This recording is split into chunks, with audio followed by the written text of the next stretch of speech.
In today's video, I'm going to teach you how to change issue status in Jira. Changing an issue's status is one of the most common actions you will perform in Jira, especially when you are tracking work through a sprint or managing tasks on a Kanban board. Keeping statuses up to date helps your team understand what's ready to start, what's currently being worked on, and what's already completed. In this walkthrough, I will show you the fastest visual way to do it directly from the project board using drag and drop. To begin, open Jira and go to the project where your issues are located. Once you are inside the project, click on Board, depending on how your team works. This may take you to an active sprint board or a Kanban board. Either option works, as long as you can see the issue cards arranged in columns. When the board opens, look at the columns across the screen. These columns represent issue statuses, such as To Do, In Progress, and Done. In the to-do list, you will see all the issue cards currently waiting to be worked on.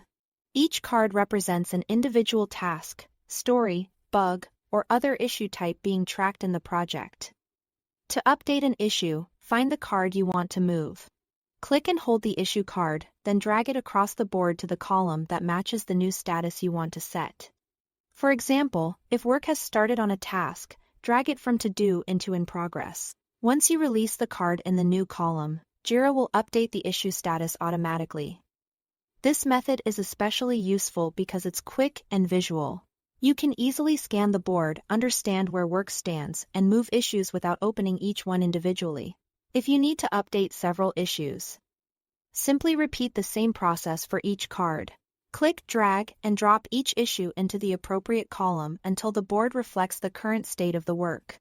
As a helpful tip, make sure you drop the card fully into the correct column before releasing it.